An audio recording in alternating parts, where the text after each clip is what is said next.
Welcome back to episode 336 of the Tallboy Radio podcast. And as we always say, who knows when it goes when the beer flows? Well, that beer is taking us in another very interesting direction as we're doing another episode in our series of the Thin Blue Line, where we talk to those folks who have served, mainly in the US, and find out a little bit about what it was that motivated them to serve. And interestingly enough, the gentleman we have on tonight has a podcast about just that. So without further ado, Niles, did you want to say hello and tell us a little bit about yourself? I do want to say hello, but I don't do live things like this. So I thought the intro was great. I thought the music was great. That was very interesting. So, yeah. Hey, my name is Niles Gooding. I am a retired special agent with the Drug Enforcement Administration. Spent 25 years with them and spent a majority of my career, in fact, my entire career over on the West Coast, on the left coast. And yeah, that's it. I run a podcast right now called Reasons We Serve. I do all my interviews in person, just because I think I get a little bit more interaction with the people. But I am just trying to get a sense of why people go into law enforcement, um, all over at all levels, state, local, federal. I've had one Irish cop on already. This week I'll have a Canadian cop. The following week I have an Italian cop. And funny enough, you and I are talking. I will be in the UK next week, and I'm going to be fortunate enough to speak to a UK police officer. So really looking forward to that. Yeah, that's fantastic. In fact, I think we find ourselves in London round about the same sort of time, so you never know. I might even run into you, especially if you're in some historic pubs, because that's why we're there. Please do. Please do. Yeah, absolutely. Absolutely. So you said that before we get into your career now, we want to talk about your career in the DEA.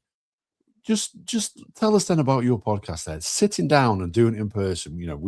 If you watch the clips there at the start, we've only ever done that once. And, Gaz and I, who's the regular host on the podcast, who unfortunately wasn't free tonight, we took a trip up to Scotland and we interviewed some darts players for the Disability World Cup of Darts, which was really good because we were the only media coverage there. And I tell you what, they were very, very kind to us, treated us like kings, far better than we deserve to be treated on a humble podcast, I don't mind you saying. What's it like then sitting down and doing it in person? Because that's proper interviewing and real podcast stuff, isn't it?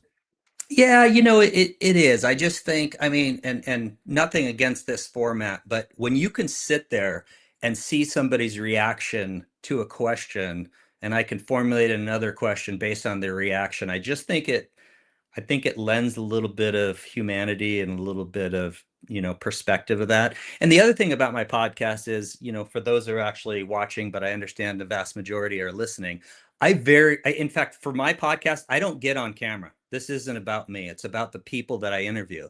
So I only have one camera. It's pointing at the person doing the interview. So, it's interesting because law enforcement in general, and I think I can get away with a lot of what I do because of my background. I think most of these people might not speak with me if I wasn't former law enforcement. I think they feel comfortable.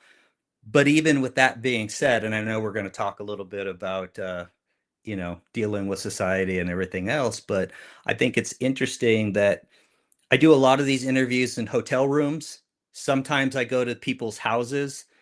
But sometimes people go, yeah, I don't want you here at my house. Let's do it in the hotel room, or let's find somewhere else, because that's just the nature of law enforcement. After 20, 25 years, you jaded, you become a little suspicious. But I do get away with a lot, I think, because of my background. I think people feel comfortable speaking to me. Yeah, 100%. We're very fortunate. We had Vic Ferrari guest on our podcast, a couple of years ago now, and he's been back and guested on quite a few times, and I'm sure we'll get him on again this year at some point. But I don't think that we'd get as many people on, from your background or your career, or because we don't have that ourselves. We don't have an understanding of it.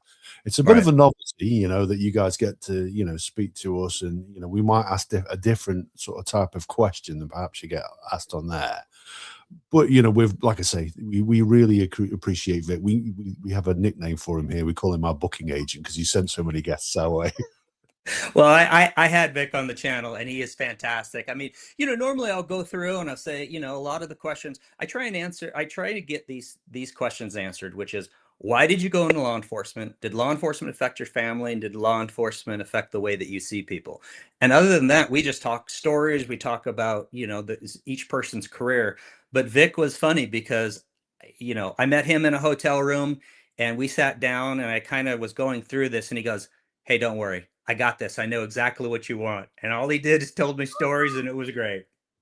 Yeah, yeah. And he has got a lot of stories as well, God bless him, hasn't he? Yeah, he does, and I think he's written. I don't know. I don't know how many books he's written at this point, but man, what a memory! I mean, even for this podcast where I had to like jog my memory on some of the stuff that had happened during my career, I don't think Vic has that problem. He remembers a lot of stuff and either remembers it or wrote it down as he was going along. Oh yeah, and he's great at telling those stories too. Oh yeah. So Well, you know, look, New York guys, I don't know what it is about them. I've asked the New York guys I've had on my channel. They always do very well. And I've asked some of them, like, why is it that New York guys always can tell a story? And one guy brought up a point which I thought was very interesting. He goes, "Look, when you grow up so close to each other and you're in these neighborhoods," he goes, "you have to learn to deal with each other and you have to learn to communicate." And I thought, that's a pretty interesting theory. yeah, he's probably not too far from the truth there, I don't suspect. So Yeah, we're gonna turn the microphones around a little bit. We've got a camera pointed on you tonight, and like you said at the start, you don't do too many of these, so I really appreciate you making time for us. sure, absolutely.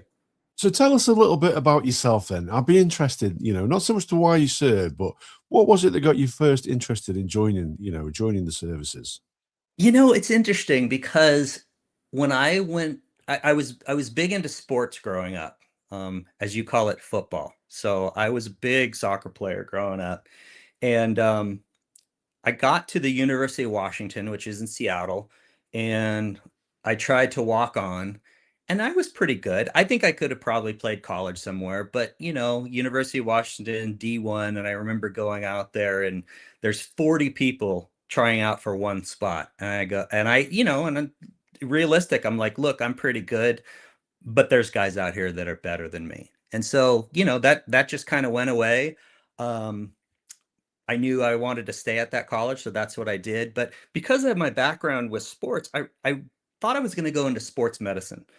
And I got to be honest, I started taking the classes, you start to take chemistry and math and biology, and math was fine, but the other ones, I'm like, I don't think I can do this. This is just not interesting for me. I just, so then I started figuring out, okay, so what am I going to do? And I had a college friend at the time, this is probably about my sophomore year, and he said, I'm thinking about going in the FBI. And I went, huh, well, I never really thought about that. So, I have a good relationship with my mom, and she kind of sets all this stuff up for me. But I mentioned this to her. And so I came home one summer and she had set up an interview with an FBI guy. And I sat down with the FBI agent. He told me about what he did. And I said, that sounds like a pretty good gig. So I switched my major. In United States, it's probably criminology, but at University of Washington, we had a fancy word. It was society and justice. So I changed my major, and a little while into my major, I got to know the I'm just going to call him the counselor, but he had a background in law enforcement, and he said, "Hey, you should apply for this internship over at DEA." I had no idea what DEA was. Honestly, no idea. Again, called my mom, said, "Hey, what this is what this guy's telling me." And she goes, "Oh, well, do you know when you were growing up, your baseball coach was a DEA agent?" I went, "I had no idea." So I tracked him down. I called him up. He told me exactly what they did. I think he was pretty instrumental in me actually getting that internship. And I went in for the interview and got it. And so essentially, I got this position. It was called a co-op student, and I was stationed. I was with different groups. I was with the intelligence group and I was with some of the enforcement groups. And I basically learned what DEA was all about. And I learned what the agents were all about. I got to hang out with them. I've got to figure out exactly what they did on a day-to-day basis. And I thought, wow, this is going to be a cool career if I make it through. Right. And so, because I had that background as a co-op student, though, I was already there. The day I turned 21, they offered me a position. And so I don't know, four months after that, I was at Quantico going through the DEA Basic Academy as a 21-year-old. Wow. I mean, it's a great journey there. It's interesting as well because I always imagine, that you guys, you're laser focused on this is what I'm going to do. As a kid, you dressed as a cop. You played cops and robbers, and then all of a sudden, that dream becomes a reality, and you get focused in on the idea. The idea that someone suggested to you, I think that could be quite interesting. That must be, I don't know if it's a unique way, but certainly a little bit different. But just for our English listeners as well, could you just tell us a little bit about the DEA and what it is that they actually do? Because although our American listeners and the listeners around the world may be familiar with that, our UK listeners may not be. Okay, so the DEA is the Drug Enforcement Administration. And basically, it's a federal agency. So think of, I'm sure a lot of your listeners would know what the FBI is, Federal Bureau of Investigations. But at the federal level, you have the Federal Bureau of Investigations, Drug Enforcement Administration, Homeland Security. So you have all these different agencies. Well, Drug Enforcement Administration, really our only job is to focus on large scale drug traffickers. Ultimately, through cases that I had, many of them would work back to cartels. That's the ultimate goal. Is you start off, well, for me, I would start off with low level, and I'd just work up and just try and get the highest level player I could. But that's the idea behind the Drug Enforcement Administration, is basically find these guys, find the high level drug dealers. So I'm not dealing with people that are smoking weed on the corner. If I'm dealing with people that are, marijuana dealers, for example, I'm dealing with people that are hundreds of pounds, thousands of plants being grown, hundreds of pounds of meth, several kilos of coke, big levels that can ultimately work your way up to, say, cartel people in Mexico. So that's the idea about what the DEA is about. That's incredible. And over your career, then, how many of those different sort of cases did you work on? Wow. It was interesting because, I started off in my career in Seattle. I finished my career in Boise, but no matter where I was, I always took trips. For example, because I was on the West Coast, I was always in Los Angeles. I was always tracking down the source. We'd start something that would happen in Seattle or Boise, and I'd end up in LA. I ended up in New York on several cases. I ended up in Miami on several cases. I went to Belize trying to track down a fugitive. So really, you go where the case takes you. So it was not uncommon for me to travel across the United States working my cases, which I really appreciated. Looking back, being in one city and only working that area, I'm like, you could make an impact, but when you start in an area and you get to expand out into different countries or different states and really explore what that network is doing, that network of drug traffickers, you get a real idea. So to answer your question in a long way, I traveled around a lot, and a lot of those cases had nexus to international traffickers. So just when you're in those cases though, so like you say, you might be familiar with one area of that you were born, the areas that you work in. When you supplant yourself into another city or even another country like Belize, how difficult is it to find your feet and then start tracking these people down?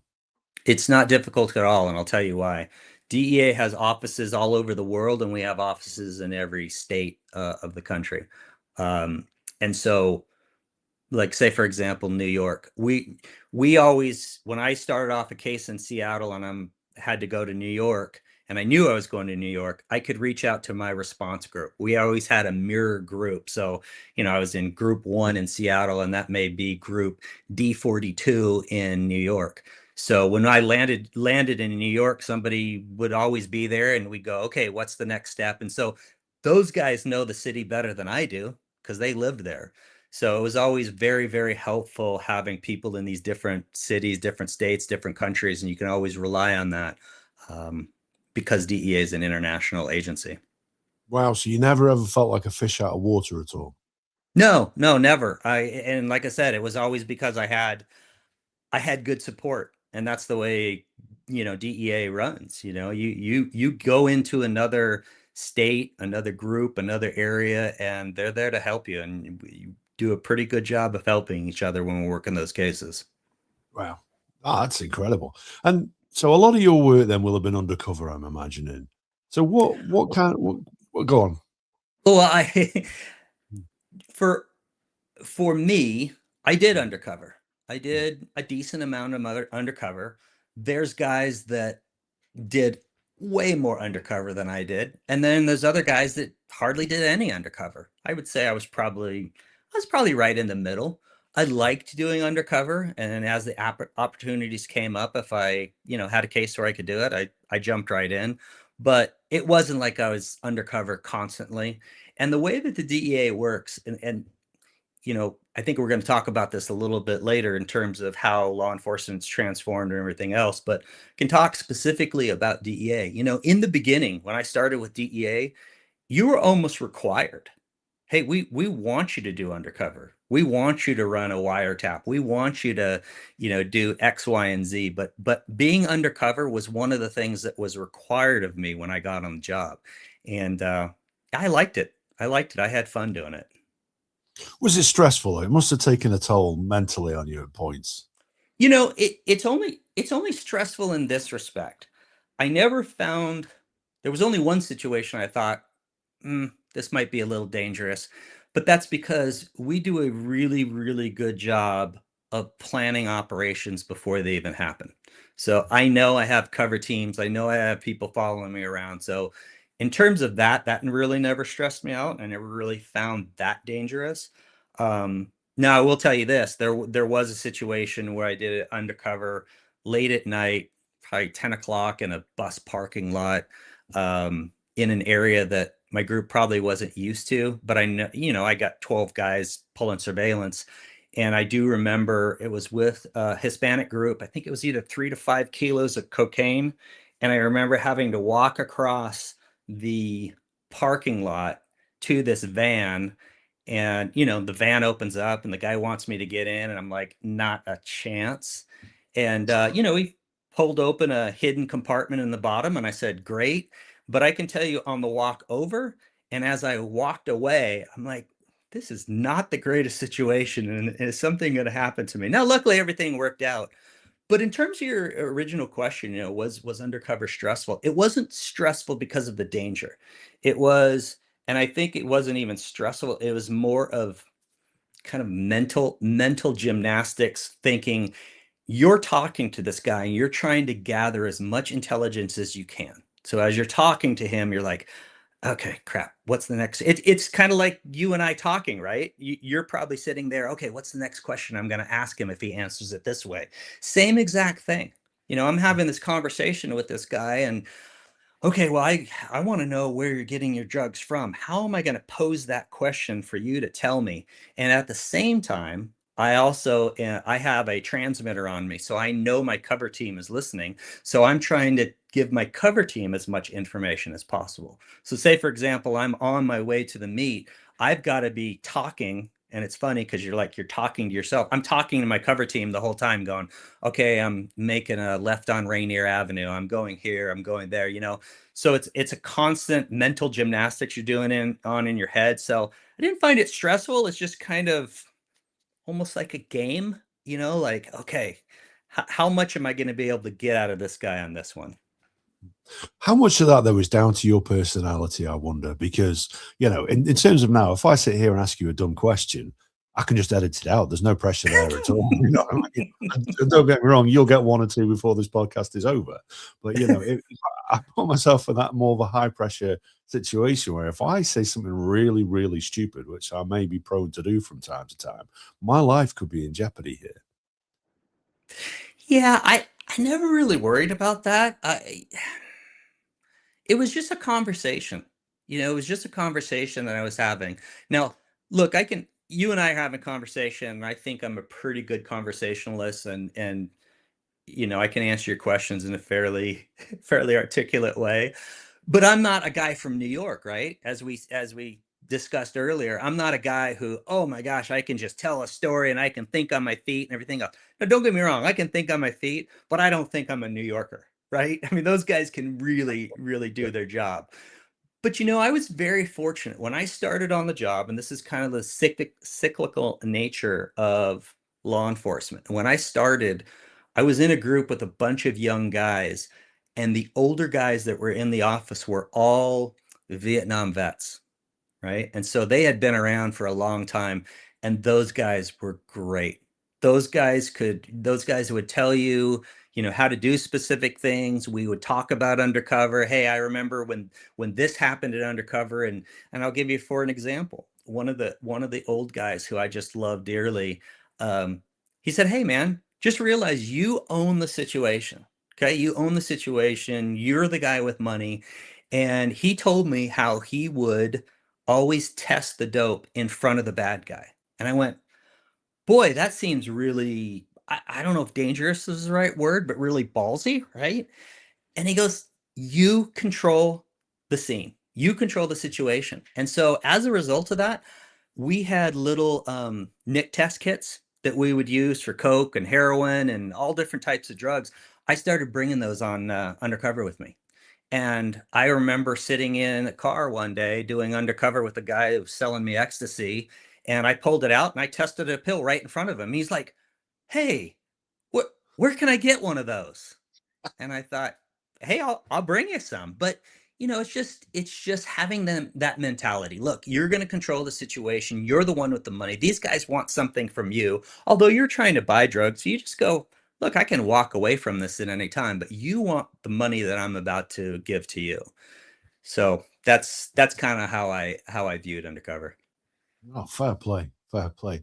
So, I mean, so when you said there about testing the drugs, I'm thinking of 80s TV where the guy sticks his finger in it and rubs it on his gums. That's not something that happens, then, no.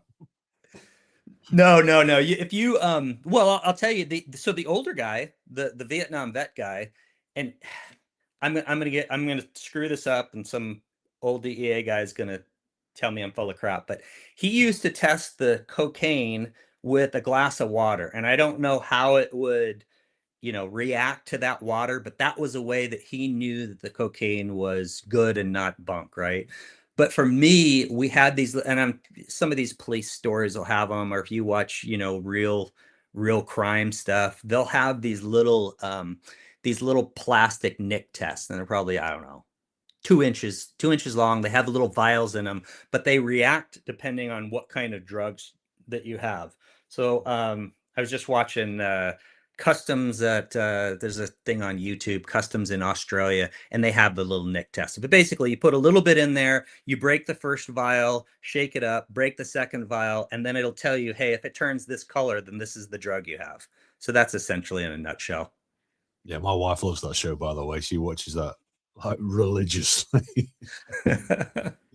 The thing is, like, I know a lot of the people you have on your podcast that you talk to, and obviously, the people that you will work with, obviously, all served in law enforcement, so they all have a good idea. For myself, growing up, it was watching television. How badly misrepresented is the DEA on television and television dramas? Well, in terms of DEA, there's not too much, right? I mean, we used to have a show on television, Cops, right? And I think that did a really nice job of portraying what law enforcement did because it wasn't contrived. They were filming as it was happening. There weren't any actors. So I think people really got an understanding what law enforcement, its particular patrol officers do. For the DEA, besides maybe movies and stuff, there's really not that much that has ever been focused on DEA. Periodically, I'll watch a thing and they'll go, "Oh, there's the bad DEA agent." And I go, "That's not even a DEA badge. You guys don't even have the right badge, right?" So I just kind of laugh at that. But like I said, there are certain shows. Like for example, there was The Wire that was on HBO, and I remember that was really, really whoever was the technical advisor in terms of giving them information about cloning pagers or listening to phones or the stuff that they were doing in that show was exactly what I was doing with DEA. Exactly what I was doing with DEA. So that got it pretty accurate. Although it didn't have anything to do with DEA, it was specifically having to do with with law enforcement. Now, there's stuff that's tactical, and again, it's not necessarily DEA, right? Because they're just kind of limited. Sometimes well, vast majority, it's always the corrupt DEA guy. He's on the take. But like for example, Heat with Al Pacino and Robert De Niro. The tactical side of that, when they have the shooting downtown, the bank robbery, I thought was just fantastic. But there's other shows I'll watch and I'll go, seriously, that's it's just silly. So I think it's just a matter of how good your technical advisor is on these shows. No, fair play. Fair play. That's interesting. I imagine there's more bad than good. Certainly in terms of the television that I watch, there is anyway, or certainly appears to be. So when you're out in the field as well and you're thinking on your feet, were you ever put in any situations where you had an ethical dilemma? No, I thought about that question. You sent me that question. Not really. I mean, there's no, I just really can't think of anything. I mean, there were situations where there was ethical dilemmas like in the office, right? Somebody would do something that they shouldn't have. And I've without going too much into that story, I've never had a situation where if it's wrong, it's wrong, and I will speak up about it. There's not, hey, we're gonna hide this, right? We're not gonna talk about this, or we're gonna hide this. I just saw something. So no, nothing, no ethical dilemmas per se that I could think of during my career in terms of, hey, maybe this happened out on the street with drugs or whatever else. It was always pretty cut and dry once I got out there. No, fair play. So we had a guy on our podcast, Vernon Gebeth, who's guested on yours a few times. Well, you guested with us a number of times. And one Hmm. of the things he's talked to us about is working with informants. How much of that did you have to do, and what was that exactly like? All the time. We had to deal with, especially with the drug game, you're dealing with all the time. And basically, I can break it down this way.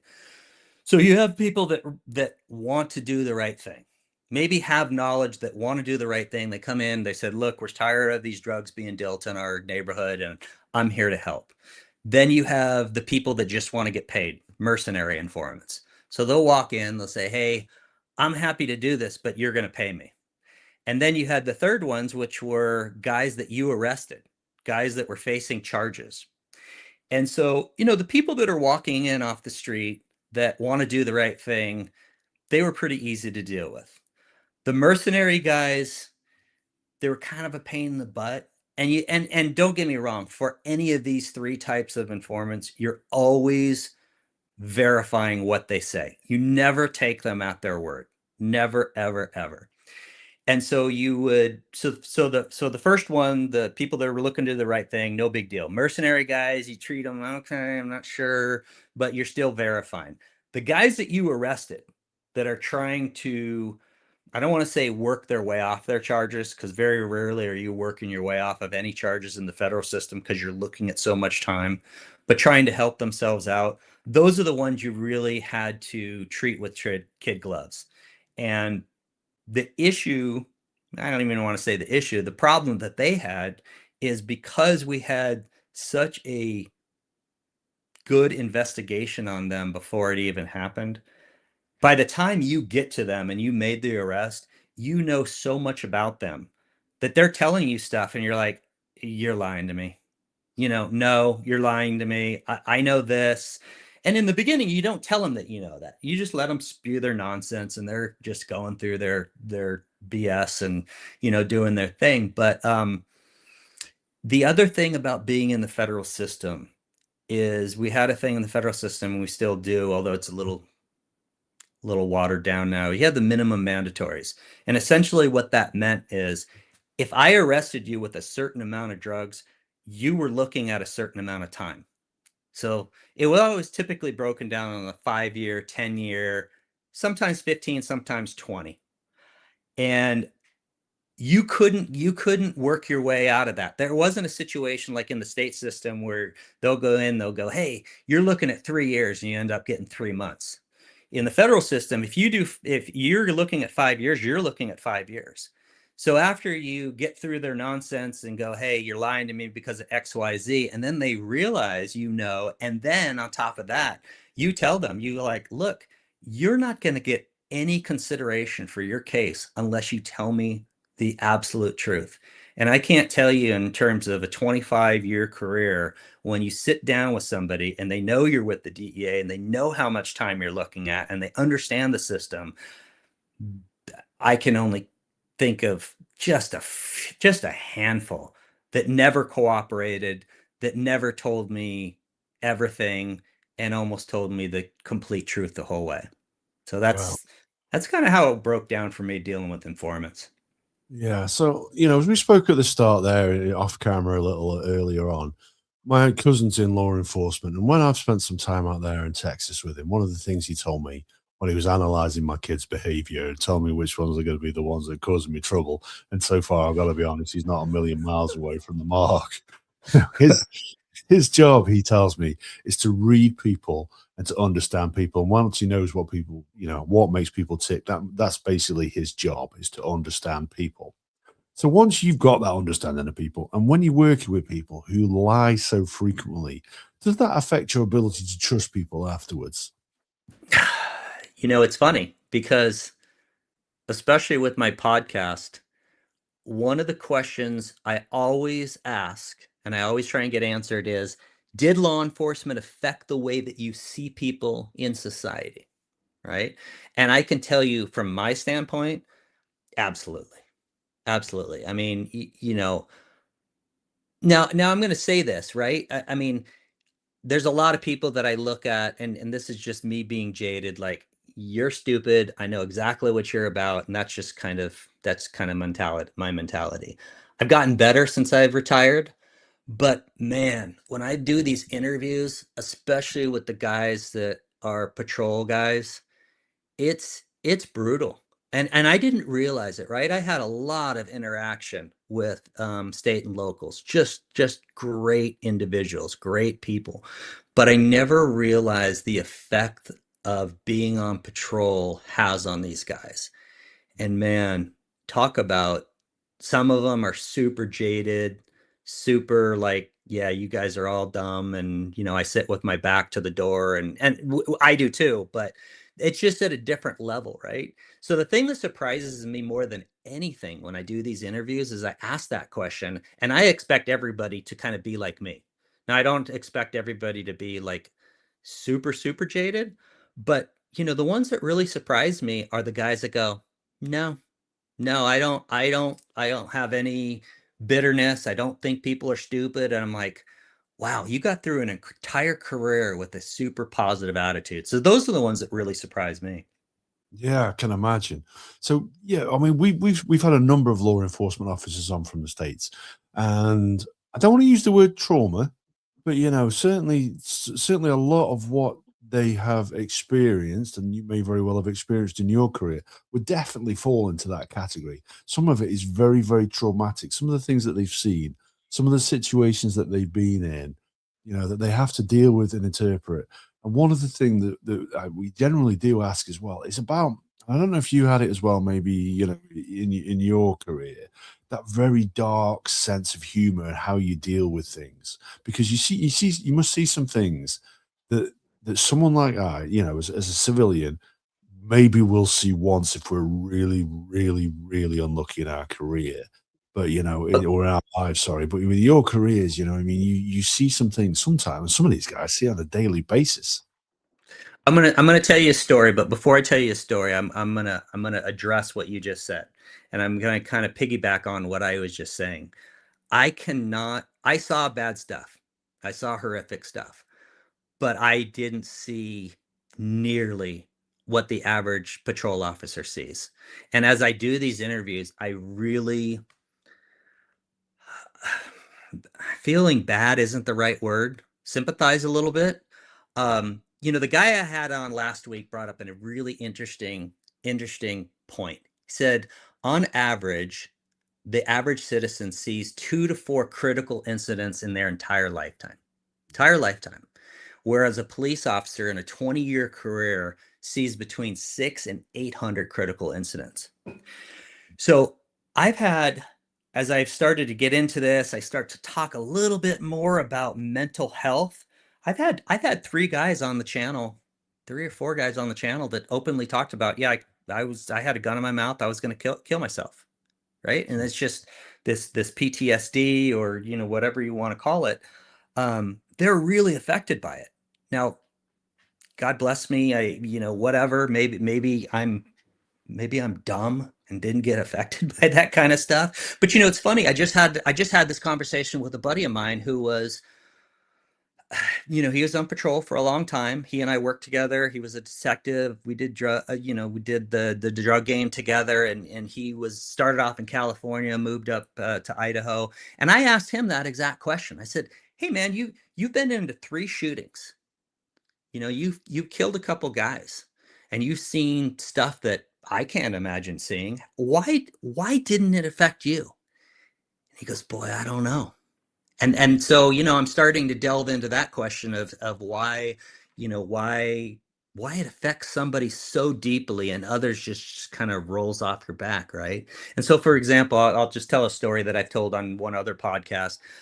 I remember I was in a clan lab group, which was essentially a methamphetamine group. We were tested. You see all these guys in basically looks like scuba tanks, right, with the mask and SCBAs, and you got to really treat these meth houses that you're going into, these meth labs, with an extra level of um, safety, because the stuff that's inside can kill you if you don't have it aired out, and depending on what chemicals.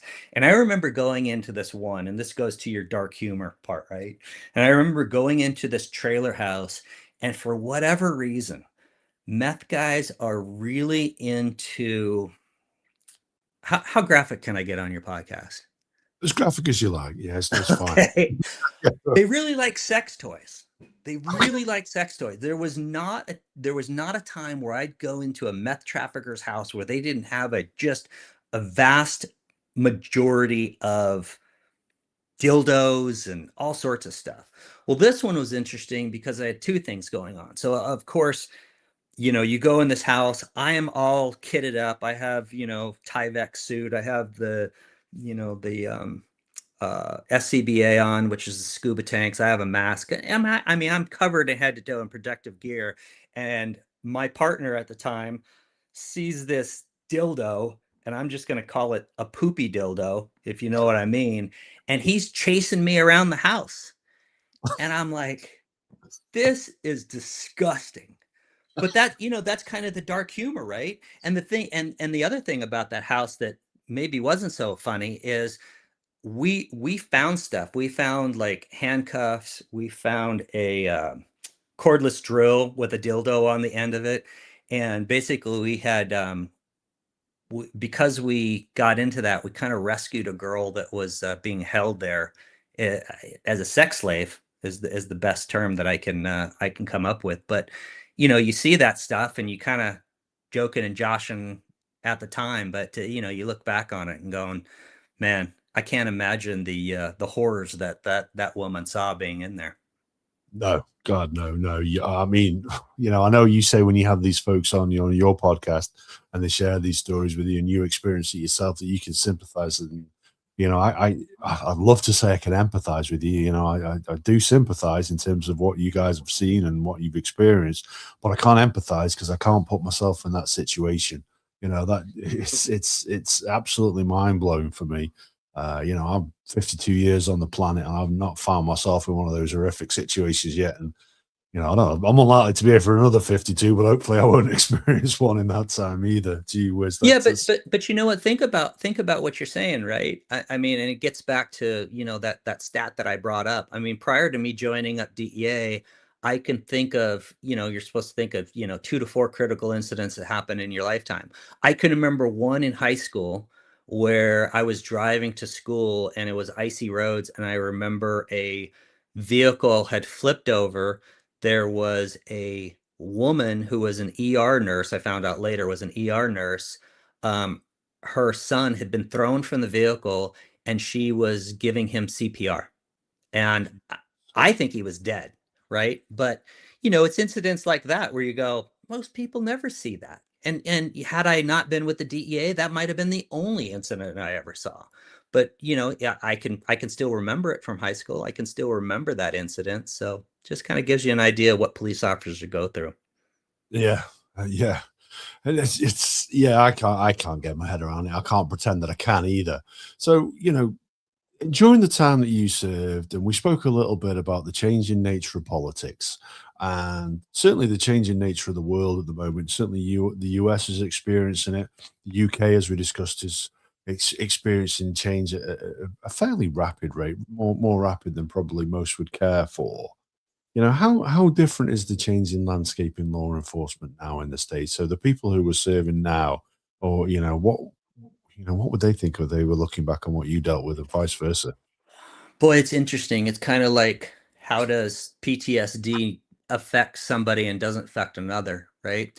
So I have a lot of law enforcement guys, both active and retired, that watch and listen to the channel, that they'll go, man, I miss the job. I miss the job. It was a great job. And then I have others going, I am so happy that I'm out of there. I wouldn't do it. I wouldn't do it again, whatever. I can tell you, like, for example, in Seattle, when I started my career in Seattle, I remember Seattle being very law enforcement friendly, very law enforcement friendly. Um, I remember an incident where I chased a guy down and, hooked him up and arrested him. And this is in the middle of downtown Seattle. And I had people like cheering on the side. I can't imagine in a million years right now in Seattle doing that and not getting all sorts of grief or flack from the general public. Now, part of that may be me being jaded because, I have people that leave me just the most idiotic comments on my channel that just hate law enforcement, right? But I also think after Black Lives Matter and all this social media and the media kind of, I don't want to say ginning it up, but making it worse than it really is. It has not helped recruitment. It has not helped people in law enforcement. And what I really find troubling is social media in particular. So I'll give you two examples. So we talked a little bit about that show Cops that used to be on. I Yeah. think at the time, Cops was very pro law enforcement. I think people liked watching that show going, hey, these guys are here to help. Wow, I can't believe what these guys are seeing. And man, what would I have done in that situation? So you have that happening back in, I don't know, the 90s or whenever Cops was big. And then now translate that to today, where you have social media, where you have these auditors that are out there going, look at this cop, look at what he did wrong here. And people get on their algorithm and that's all they see. That's all they see. They never see the good of what the law enforcement does. They always think these guys are out there violating people's rights. These guys are shooting people all the time. These guys are doing all this stuff. Well, that's one of the reasons I started my channel. And I can tell you, I had the comments that I appreciate the absolute most aren't from the law enforcement guys. It's from the people that are watching the channel. I'll give you a perfect example. Guy goes, hey, I always thought you guys were a bunch of assholes. And then I watched this video. I got a totally different perspective.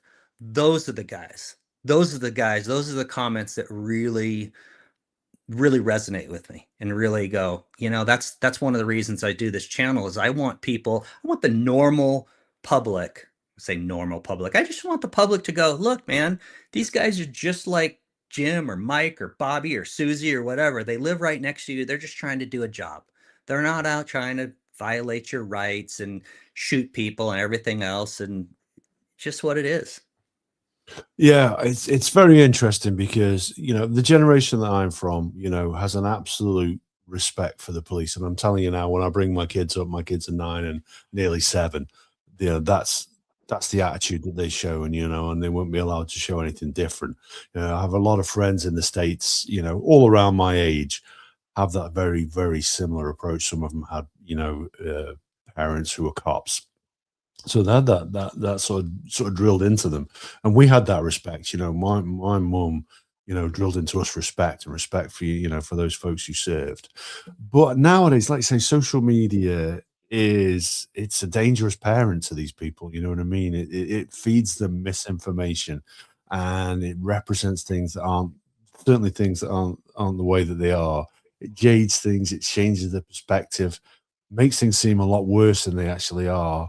And like you say, it only takes a few people to jump on board and add a like to that person's video, and gee whiz, yeah, it can mislead people. It really can mislead. It's very scary, and I don't know how we go about changing that. Other than Well, I'll tell you this. I think the pendulum is going to swing back, or at least I hope it's going to swing back. I don't know when it's going to happen or whatever else, but I think you're going to get to the point, especially here in the States, where people are just going to get fed up and go, enough is enough. You know, these guys are here to help. But I tell you what doesn't help. And I like these guys a lot. You know, I follow Adam Carolla, I follow Jimmy Dore, right? But I can't tell you how many times I've heard these guys say, "Oh, the only guys who go into law enforcement are the big dumb jocks, and they're just there to beat people up and everything else." And that doesn't help the situation, and it couldn't be more wrong. Are there guys that were big dumb jocks? Sure, but it's just like any other, sector of society. But most of the people I've interviewed on my channel, they all have college degrees. That doesn't make them any smarter, right? I mean, obviously, there's a lot of dumb people that have college degrees, but you have those people with college degrees. I've had people that have aerospace, were in the aerospace. I have people that were in psychology, that all this different background. So to cast a wide net, like guys that have a big platform like Adam and Jimmy do, it's very disheartening, because maybe that's been your interaction with your high school buddies. Oh, Jimmy, that guy was a big dumb football player, and now he's, whatever, out writing tickets, and he just likes to put the thumb on society. That's not my experience. That's not my experience, and that's certainly not the experience of the people I've interviewed on my channel. no, and I doubt it's theirs. If I'm really honest, they're just playing into a narrative there that they can ride on the back of, for popularity's sakes. I do believe that's a large part about it. So you Yeah. mentioned that then, reasons we serve. Talk to us about then, before we get into your podcast, tell us a little bit about what that service means to you. What the service means to me is just helping people.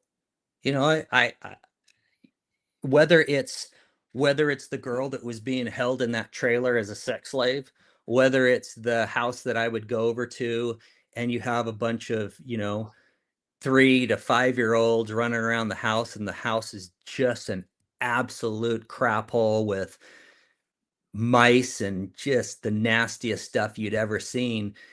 Helping those kids get out of that situation, it's just helping society, right? And you can like I said, I think as a general rule, especially the patrol guys, especially the guys that see and have that facing the public all the time, those guys are just there to help. I don't think, I think they'd much rather help say, "Hey, I helped a woman change her tire today who had a flat tire," than, "Hey, I dealt with this methed out crack dude who had broken into this house and beat up this old woman." But it's service to the community, it's service to the neighborhoods that you live in. And yeah, that's what I think it really comes down to in terms of the reasons why people do this job. Is that something you developed while you were doing the job? I mean, I do think, inherently there's a little bit of good in all of us. I worked in retail for many, many years, and I dealt with the drug problem on a different level in terms of, they'll be in my shop and they'd be stealing from me on a regular basis. And it was only when I took the time to try and understand these people and speak to their parents that I understood that actually these were real people that didn't set out every single morning to be a drug addict, that didn't set out to come and rob my shop and make my life difficult. These are just people, real people who made very bad decisions in their life and really don't know how to get out of them. And I got a better understanding of those people. And I got a little bit of respect for the parents who were trying to help them.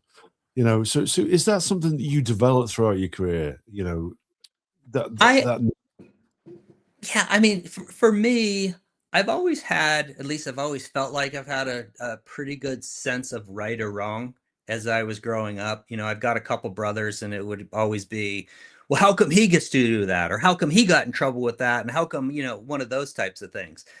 But once I got on the job, you know, you go into these cases and you think, this dude, I'm just going to use generic term dude. This dude is a bad dude. I think he's bad. He needs to be locked up, and this person needs to go to prison. But what's funny is after you arrest him, and this happened almost every time because federal cases, you're looking at so much time, so you have almost every single time people are going to sit down with me and talk with me and tell you their story. And so as I would start to sit down with these people and go, okay, tell me your story. Because I literally would, hey, tell me your story. How did you get to this position? I became very sympathetic, right? Not saying that they didn't deserve the prison time, right? But it totally different perspective of me going, this person is a really bad person that needs to do the next 20 years in prison, as opposed to sitting down and going, okay, I get it. Now, you still need prison time. How much of that prison time is not kind of up to me to decide? That's for the judge. But I had a completely different perspective of this dude's a total bad person, as opposed to when I got to sit down, talk with them, get to know what they were all about and why they were involved. And I thought, man, maybe this guy really isn't as bad as I thought. Now, with that being said, there are people, and I talked to Vernon about this, and I've talked to some of these homicide detectives about this. There are people that I dealt with during my career that 100% should never be walking around society. They are the worst of the worst. And I went in thinking they were bad people. And then I sat down with them and thought, you're even worse than I actually thought. But as a vast majority, I'd say, you know, almost 90%, maybe that's a little over, but 90% of the people that I sat down, once you start talking with them, you're like, okay, I understand. It humanizes them a lot more afterwards. And I got to tell you, I don't know if I'm going to get a chance to say this later on, but you know, I can't tell you how many people I sat down with that called me years later and said, hey, I want you to know that you saved my life. I hated you at the time. I didn't want to go to prison, but I look back on it, you completely saved my life. And so there's people that react that way as well. Yeah, interesting enough, we had a guy on who was an FBI agent, and he helped catch the FBI. He helped to catch, sorry, the Friday night bank robber, Hmm. and he sat down and he had a meal with him. And I said that must be a fairly unique situation, mustn't it? You're the guy who put him away, and now he's out, and you're sitting down and having a meal with him, and all your work, all that time you spent, time and effort putting this guy behind bars, and then you've taken his livelihood away from him. How strange is that? You sat down and having a meal and having a conversation. He said, it's not that unusual. He's not the only one I've done it with, and that's Yeah. mind-blowing to me. Yeah.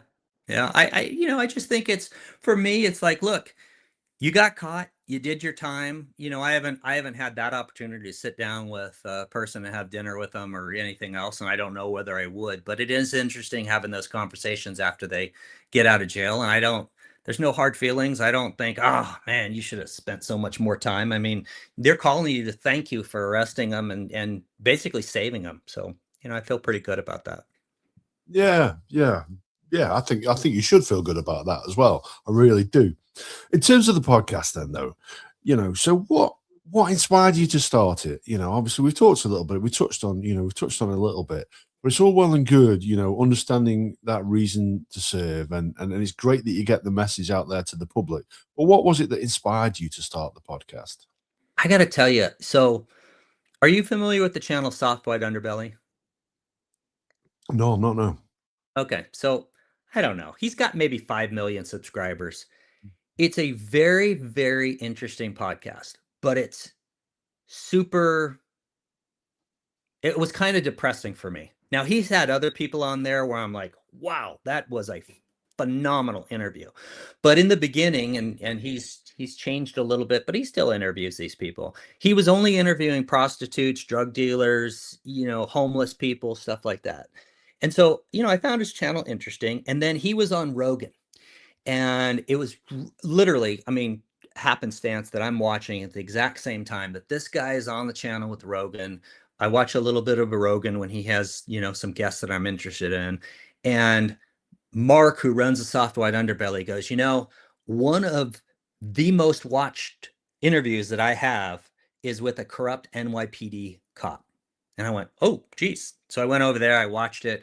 And, it was like, as we started off this podcast, a New York guy, it's like I take the remote and I go.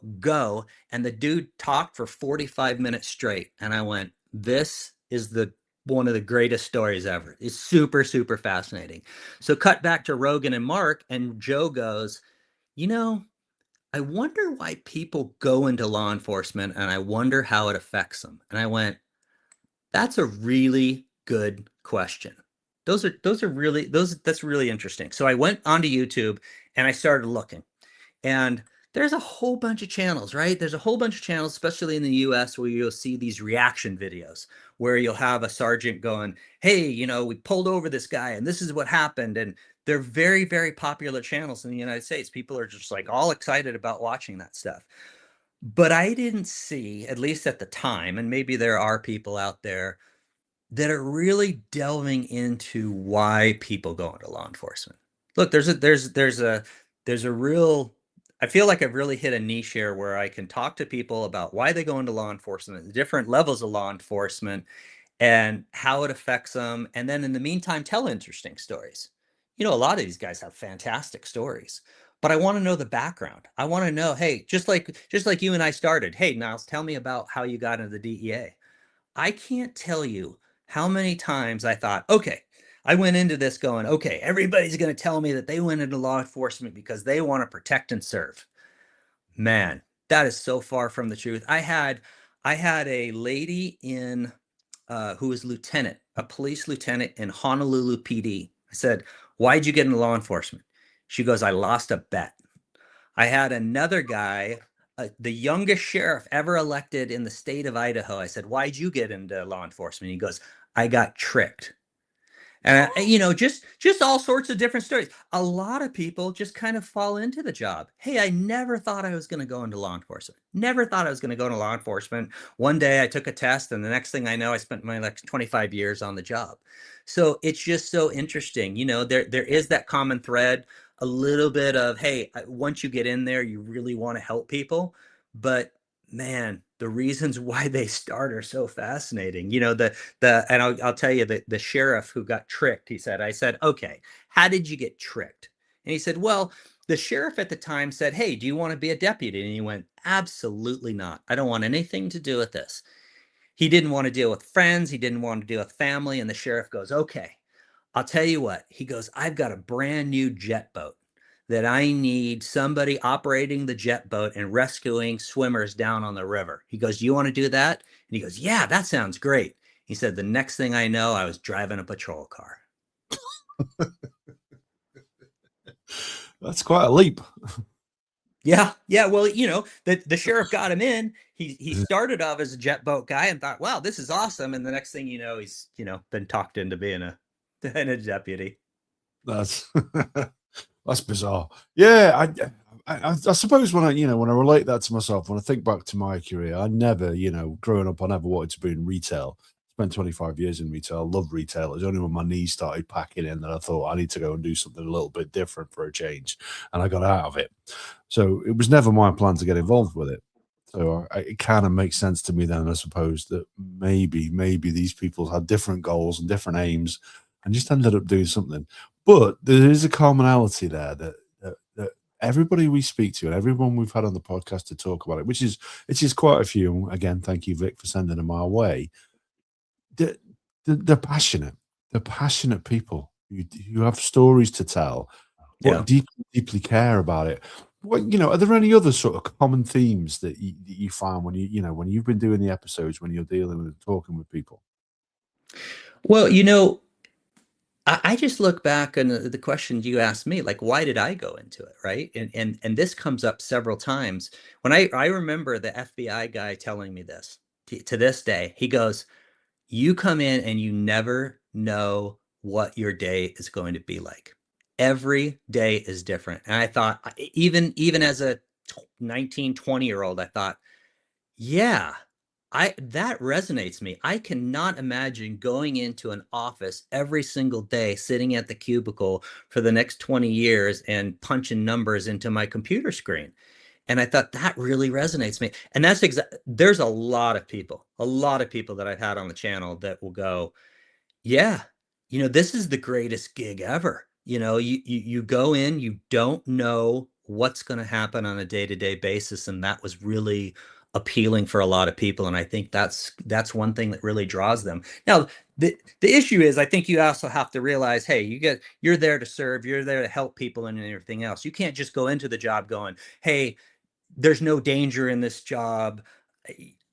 You know what I mean? I mean, you can't just go, okay, there's no dangerous job. I'm taking this job because every day is going to be different. Boy, this is going to be a fun job. There's some there's some severities of this job for sure. But, thinking that every day is different, that really appealed to me, and that appealed to some other people that I've had on the channel. It's a case of balancing risk and reward. Is that a little bit about what it is? Maybe, maybe. I mean, I'll give you an example. I've been playing a lot of Vic here, where I'm throwing out some stories for you, right? So when I was a co-op student, um, I was attached to a group called Weed and Speed, and we only dealt with marijuana traffickers and methamphetamine traffickers. And so I would go into these houses with these guys.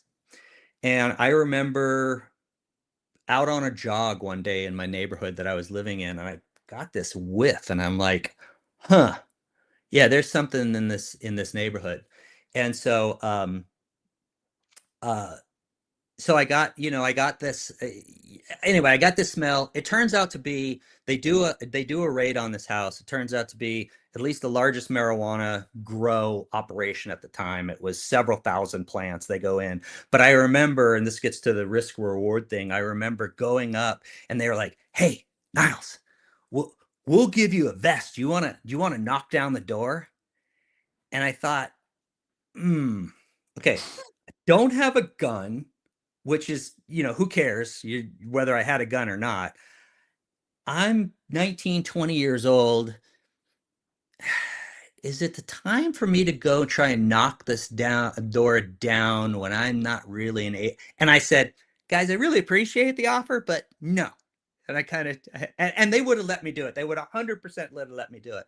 But then cut to the job where you're like, okay, now you have to go do a search warrant. And I'm remember playing these in my head all the time. As I'm riding up to the house in a van full of guys going, okay, what's going to happen here? What happens if this shooting happens? What happens if I have to shoot? So then once I became an agent, there was definitely a lot more risk reward going through my head at that point, as opposed to when I was a co-op student or an intern. Yeah, it's just interesting to see how that kind of changes your mentality once once you put on the badge, once you're, hey, this is your job and you have to do this. Yeah. Just another thing that we never actually touched on, actually, when I was asking you questions about your career, but I do just want to ask you now, just because you mentioned there, camaraderie. This is the other common theme that I find when we speak to officers. That feeling of almost a band of brothers, that the people that you're working with, that you're serving with, the people who've got your back and you've got theirs, they're closer than brothers. You know what I mean? That seems to get people through. They build these very strong bonds during their career. Did you find that as well? And did you find that with your guests? There are tons of people that I have had come in contact with. There's the guests that I've had on. There are a bunch who law enforcement is their life, and the law enforcement guys are their friends, and they would die for each other, 100%. Now, with that being said, as I delve into these interviews, I find it interesting. There are a certain section of people that will tell you, hey, the thin blue line is a lie, right? Last week I had a guest on, and he's like, cops are the worst, man. They just want to pull each other down. They don't want to really support each other. So I can only tell you from the interviews that I've done, I've had a mix. I think a lot of people really love law enforcement. They think the guys they work with are the greatest. And then you have a different section that go, not so much. I can only tell you from my perspective, boy, when I started the job, the greatest, I'm still in contact with a lot of the guys that were in that first group. Just the greatest bunch of guys, just the greatest camaraderie, just you would absolutely lay your life down for each other. And I had that for a vast majority of my career. Toward the end of my career, it wasn't that I didn't get along. Well, there were a couple I didn't get along with, but it was a matter of different types of jobs that I was working where that kind of went away. But I would say 95% of my career loved everybody. Just great bunch of people. The state, the locals, the other federal officers, agents that I worked with were just fantastic. But that's just my perspective. I mean, like I said, I can tell you the guest from last week, he talked about it and he's like, not not his gig. Now he really likes police officers, really loves them, but I don't think he really believes that that thin blue line is as strong as it really is. I think he thinks it's thin and thin. Yeah, well, it's thinner for some, I guess. Then it must be thinner for some. So all the episodes that you've recorded then, and I must admit, like, and I will share a link in our show notes to the audio episode, so that people can click on it and they can go and find you on Spotify, and they can go and find you on YouTube, and go and hopefully watch some of the episodes off of the back of this, because I tell you what, they're fantastic. I was watching the episode earlier with the guy who was the stand-up comedian now, and Oh yeah. he's a character. He was a Oh, he's real, funny. He was yeah. funny. Yeah, I love listening to him talk. He was absolutely brilliant. But again, when I was listening to him talking about his dad, and I thought that was an absolutely fabulous story. What a hustler his dad was, and it was great to hear. And I think didn't anybody who's worked with a guy, they probably knew those stories before, and everybody who knew of him probably thought, this explains a lot of how this guy is now. And I think that's fantastic. But of all the But episodes, so go on. well, I was just going to say, but you know what's interesting about him is he's one of those guys that isn't jaded. He Mm, doesn't, he's not, he's got that dark humor. He's, stand-up comedian and everything else. But I think that went back to how he was as a kid. I mean, he really talks about his parents and his brother and everything else. And that's an anomaly right there. That's a guy that just goes, I'm just going to find the humor in everything. yeah, it was incredible. I got that as well. I did pick that up. This is a guy he's got a zest for life as well. You know what I mean? He was a real happy guy. So Yeah. of all the episodes that you put out there, though, are there any that you're really, really proud of, or really hit home for any reason? Boy, I'll tell you, I get done with the interview and I go, man, that was good. I mean, it's like every single time I sit down with somebody. Now, do I think some are better than the others? Yeah, I do. I do. Um, you know, it's interesting though. Like, for example, I have an air marshal video that's one of my top watched videos. And I thought, okay, this is going to be good. This guy's got a good sense of humor. He's telling good stories and he kind of gets into why he did it. I got it.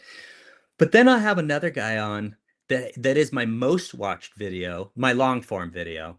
Um, Super great guy. Did he tell as many stories as the air marshal? No, whatever else. But he was a railroad cop. And I thought, okay, I mean, that's an interesting story, right? So there's no real rhyme or reason why people like this. I can just tell you from my personal, right? I look at a couple interviews. Episode 100, I did with a guy, just happened to meet him just by pure chance. And it means so much to me because I think I've become friends with him. It was a real honor to interview him. So the vast majority of who I have on the channel are law enforcement guys. I have had a prosecutor on here. I've had a firefighter, a couple firefighters I've had on here, and I've had some military guys on. This guy was a Navy SEAL. He received the Navy Cross. He was nominated for the Medal of Honor twice. So for your UK listeners, that's the highest award you can get in the military, right? Um, and basically, he was a Navy SEAL in Vietnam. He's the reason why Navy SEALs have a sniper program. Very low key. Just happened to, I met another guy at a gym who I said, "Hey, do you want to be on the podcast?" He goes, "No, but you should talk to this guy." And I go talk with him, and he tells me, "Well, if you think my story's interesting enough, I'll sit down with you." Never been on a, well, he was on one television show a long time ago, but never did a podcast. His story is phenomenal, just absolutely phenomenal. And the short version is he gets shot down in a helicopter in Vietnam, gets thrown from his helicopter. His nose is almost ripped off his face. His machine gun's bent in two. He's lost his handgun. He rushes back to the helicopter. Helicopter pilot is, who I've also interviewed, who is phenomenal. Unconscious, eye hanging out of his face. He cuts that guy down, puts the guy down on the ground, and um, the helicopter pilot had a 45, 1911 Colt 1911 45, two magazines and some extra ammo. And R.J. Thomas, when the rescue helicopter came in, getting choked up a little bit. When they rolled in, they counted, I think it was 35 bodies from 5 yards to 110 yards that he had killed and fended off the enemy with a handgun. With a handgun. And I thought, holy crap, what an honor to sit down with this guy. And I'll tell you, and I have a frustration about that episode, right? The frustration is, look, I love my podcast. I'm so honored to have the guy on. But you know who he should be on? He should be on with Sean Ryan, who he could get millions and millions of views and maybe actually get that recognition of that Medal of Honor that I think that guy deserves. So just phenomenal story. So I'll just tell you episode 100 with RJ Thomas, and then I have another episode. I can't remember what number it is, but it's with Stacy Weathers, and she was a DEA agent, and she didn't know anything about being a DEA agent, and she gets married to a DEA agent. They get stationed in Bogota, and her husband gets killed. Now, he was on the job when I was on the job, so I sort of knew the story, but not really. She had never told her story before. She had never told her story before. Her husband gets killed, and she tells a very, very emotional story about being in the morgue with her husband and the promise she tells him. 6 months later, she's at the DEA Academy, and she becomes a DEA agent after her husband's killed, and spends, I think it's either 20, 25 years, has a fantastic career. And I felt honored to sit down because she had never told that story before. But you know, it's interesting, Beans, because like you tell me, I tell you that the Railroad Cop is the most watched video that I have, and I go, it's a good story. Is it as good as the story as Stacy Weathers? I don't think so. But it is what it is. People like what they like, and if they tune in, they're going to get some stories because I've had some guys on from the 70s that were in New York it was a totally different era of policing. I've had Charlie Tusis from Chicago PD who got shot twice on the job. I mean, just unbelievable stories, and I'm appreciative of everybody who sits down with me. Yeah, I bet. I bet. Well, I mean, I've made a note of those, and I haven't seen either of those, but I will go and watch those. That's on my list of things to do tomorrow. That's I mean, that's I could feel myself getting choked when you're telling RJ Thomas. I can't believe I got choked up. I mean, and you know what's funny about that guy? So I go out with RJ on the range. I go out with him, and we shoot periodically, and the guy, I forgot what he said, how old he was, but he's got to be 79 now, maybe 80, I don't know. And he is into guns galore and different types of guns. He grew up hunting. I mean, he grew up about when I think about, he wasn't part of the greatest generation, but I think he definitely belonged in that greatest generation. But I'll go out on the range with him and he's got a 6-shooter, right? And it's got an iron sight and he is shooting a perfect example. We're out, he's got this, yeah, I had this guy and you got to bend the front sight in order to whatever, it's beyond my, beyond my skill level, and we're shooting at a target that's 100 yards away, a steel target. And he shoots the first time, and he goes, "Where'd that go?" And I go, "Off to the left." And he shoots it again, and he goes, "Where'd that go?" And I go, "Just a little bit low and to the left." Third shot, he hits it with a freaking 6-shooter with iron sights. And I've seen him shoot with a semi-automatic handgun, and the guy is about as deadly as you can be. So I'm just fortunate. I'm fortunate to get to have interviewed him and hang out with him. Well, it's one of those things, I mean, and this is something that Gaz would be saying if he was here, and I wholeheartedly agree with it. It's one of the reasons we do this podcast is entirely selfish. As much as we love putting the stories out there for other people to listen to, we love hearing them firsthand. And I've loved having you as a guest on this podcast and hearing your stories firsthand as well, and hearing those things because, just purely we put this stuff out there, you know, and if nobody listens, we don't really care because we've enjoyed it. The fact, the fact that if people have listened and tuned in 115 countries, we're absolutely honoured, and we can't get our heads around it. You know what I mean? We're just two bozos in a town in the south of Cheshire who put these episodes out there.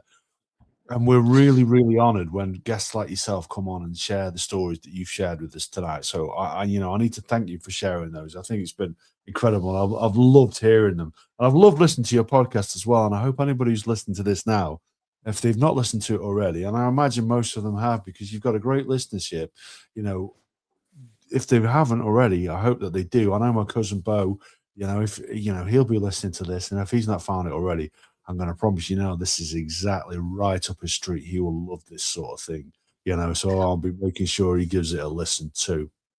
Well, I really appreciate that. The biggest thing that people can do is just subscribe, especially to the YouTube channel, right? I mean, if all the stars aligned, this is all I would do. I would just travel around. I'd put out, instead of one episode a week every Sunday, I'd probably put out 2 or 3. But, I have a job. This is a hobby. This barely pays me any money. Plus, I have a guy that I'm just going to call him a kid. I have a kid who's fantastic. I mean, if you look at my thumbnails, he's the one putting together my thumbnails and all that other stuff. But it's not like I'm rolling in the money doing this, because I'm not. And I have a pretty decent audience. But if anybody's interested, go to YouTube, go to Reasons We Serve. If you're a young kid and you can't handle the 2-hour interviews or hour-and-a-half interviews, go over to TikTok, go over to Instagram, go over to Facebook. I have shorts that will put out almost every day over there, and those are just kind of promote the long form interviews that I do. But yeah, I just boy, I feel the same way you do. And what's interesting, getting back to the soft white underbelly guy, I spoke with him, right? And God bless these guys for even talking to me when when you have 5 million subscribers. But some of these guys, I'll ask them some business advice, and they're like, none of them are very super helpful, right? I mean, Mark was in a different situation because he started before COVID, and he goes, "Hey, in 1 year, I had 1 million subscribers." And I'm like, "No, that's great." Right. And then I say, "Hey, what is," and this kind of gets to what you just said. I go, "Can you offer me any advice for my channel?" And he goes, "Yeah, F your audience." And I go, "What?" Yeah, do what you want to do. Screw your audience. And I'm like, well, that's easy for you to say when you got 5 million subscribers. But it does kind of go to what you said, right? I mean, you do it for your entertainment. If the audience likes it, great. If they don't, well, whatever. And you just try and put out the best product, the best interviews you can. Amen. Yeah, amen. It's listen, I say that it sounds facetious, but I'm genuine. That's literally, when we put the guest, it's the people we want to speak to, not necessarily the people we think that our listeners want to listen to. But interesting enough, like you say, you can't predict who your most popular episodes and popular guests are. Yeah. We found exactly the same thing. We had a guest on. I won't name him a couple of weeks ago, where the concept behind getting him on was a bit flawed, and then off the back of it, it was incredible. The amount of listens that we got, the amount of new countries we got tuning in, and then off the back of it, I had a load of people email me saying, "Listen to the episode, really enjoyed it. Can I come guest on the podcast?" And we're like, "Absolutely! If you've got a story to tell, there, we'd love." It's just utterly bizarre. Then the episodes, we think, everybody's going to absolutely love this, and then nobody tunes in. So, okay, so we learned something new there. But this is Do it. you find? I mean, you're based in the UK. Do you find that a vast majority of your audience is from the UK? Yeah, the largest part are from the UK. US is our next biggest listener, then Canada, Vietnam, and then Ireland. That doesn't make any sense. Yeah, yeah, boy, it's interesting, right? I mean, I have Canada, or not Canada, the US. I think it's UK, Canada, Australia. Those are probably my top ones, and then I have Ireland in there. But those are the top ones: Australia, UK, and Canada. But the vast majority of them for US. Yeah. Oh, and literally when we first started, it was UK, US, and it was about 50-50. And it's been diminished as we added the different countries. But yeah, Vietnam was one that that I can't quite get my head around. How we translate to a Vietnamese audience, I have no idea, but I appreciate it and I love it. And if you're listening now, thank you very much for tuning in. Yeah. Before I let you go, then, though, you mentioned then about the day job. Do you want to tell us a little bit about that? Can you tell us much about that? Yeah, I mean, I can tell you a little bit about it. I mean, essentially, it's one of those things. You're in law enforcement, and you're like, crap, what am I going to do when I retire? And I got a job right after I retired with a large corporation, and it was an interesting gig. It was an interesting gig. I'm glad I did it. Gave me a little bit of perspective, but essentially that job was focused on intellectual property. So I was head of North American investigations, and without going into too much detail, I know why it failed. And the whole group kind of got disbanded. And so then I was just sitting around wondering what to do. And every once in a while, because I've been in this area for so long, I've got a lot of attorneys that know me and hopefully like me. But I'll go out and I'll do, like, last weekend I had a person call up and they said, "Hey, we need you to find this person up in the middle of nowhere. They're a witness to this accident that resulted in this woman getting killed." And so I'll do that. But I would say 99% of what I do is for a law firm, and I'm sure they don't want me going into too many details, but I handle fraud and counterfeit intellectual property cases, and these guys represent probably one of the largest companies in the world. And so that job allows me to do this side hobby of going around and talking to people, and I'm super appreciative and everything else. But yeah, like I said, if all the stars aligned and all of a sudden I just had millions of subscribers, this is what I would do. I find it so interesting. I find it fun. I find it rewarding. And I got to tell you, I mean, I sit down, and maybe you had this experience too. I'll sit down with these people and who maybe have never told their story. And I sit down with these people and we'll get done and the camera goes off and they go, "Man, thanks. That was really great. I really appreciate you coming and talk with me," because I think there's a lot of stuff that I think people want to get off their chest or just want to tell the story, and it's almost like they are getting a little bit of stress off of them, and it's very rewarding. Yeah, I can well imagine it is. We find something similar. A lot of the people that we have guests on our podcast have never guested on a podcast before. We've just reached out to them because they've got a story to tell and we think it's going to be interesting. And I'm going to tell you, about 99 times out of 100 it is as well.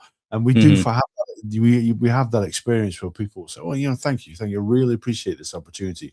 And some of them, the ones that really, really delight me, will go on and do something with it as well afterwards. We've had people, come on, just something stupid like they like reviewing beer, and then they go off and have a really successful beer channel off of the back of it. And then I'm looking at their numbers that they're soaring, and I'm thinking, yeah, well, this is why we need a common theme. We dip in and out and do different things each week because that's what we like to do. We want to talk about something different each week. But we know if we nailed it down and went for one thing, that maybe we'd hit those numbers that we really want to be doing, and we're doing it full time. But we can dream, can't we?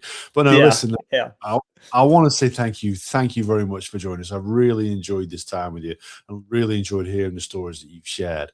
So before I let you go, I need to just give a quick shout out to your podcast. Tell people where you can find it, and tell them the one takeaway you want them to get from it. Okay. The channel's called Reasons We Serve.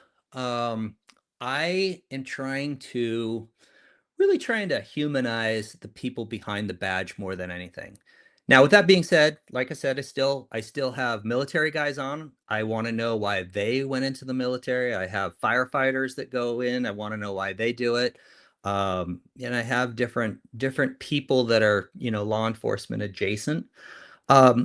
But mainly it's to educate the public, like we talked about earlier. I don't want people to go, and if people are listening from the UK, all those US cops are a bunch of dummies, right? I don't want people to think about that. I just want, hey, this is an interesting story. This is an interesting person, and everybody has an interesting story. Now, maybe this has happened to you. It's happened to me once where I get done and I go, boy, that was not good, right? but a vast majority, almost 99.9% of all the interviews that I do are I love them. They're just great, and I enjoy, and I hope people find them interesting as well. So it's Reasons We Serve. I try and direct everybody back toward YouTube because those are the big dog, right? If I had my druthers, would I, I'll just leave it at that. Anyway, I try and direct everybody back to our YouTube. You can watch them there.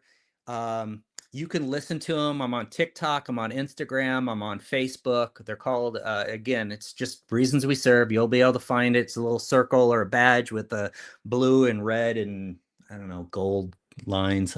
Blue, red, and green. Blue, red, and green. Can't even remember my own logo. So that's where you can find me. And then, yeah, that's it. I really appreciate you having me on. I mean, this was fun. I got to be honest. I've probably done one other podcast, and it's because I have spent my entire life not wanting people to know who I am, right? So I do this channel. There's various reasons of, why I don't put myself on camera for that. One of the reasons is I'm not looking to be famous. And the interview isn't about me. It's about the person that I'm interviewing, right? But this has been fun. I really appreciate sitting down with you because, I like telling some stories, and I like kind of remembering some things that happened, and, and giving me the opportunity to kind of promote my channel because I know that I'm going to have to get out there a little bit more as much as I hate it. But I'll tell you, I'd like to be, I tell people this story. I like to be the Sia of podcasters. I'd like to be super, like, people really know my channel, but if I'm walking down the street, nobody knows who the heck I am. That's what I'd love. I'd like to be the big Sia hat mop on my face and you don't even know. That's what I'd like to do. Yeah, I mean that would be good. Having the fame without having the fame is what you want there. And like you say, when you watch your podcast, that's very, very clear. Actually, I know I picked up upon that straight away. In terms of when you turn up tonight, obviously I googled you a little bit. Wasn't entirely sure, what you're going to look like because you don't get to see your good self on your podcast. So Yeah. listen, like I say, the fact you've done so few, it's an absolute honor that you've taken the time to share it with us on mine, because we love to hear the stories, and we love to hear the people who like to share the stories as well, because often they've got a good reason for wanting to do that. So I just want to say thank you very much on behalf of myself, on behalf of Gaz, who can't be here tonight, unfortunately, on behalf of our listeners. So thank you very much for joining us. Absolutely. That's it. And we will be back next week when we will be talking about something entirely different altogether. Good night. Friends around the mic, kicking back, alright. Day turns into night, podcast in the spotlight. Sipping on that brew, talking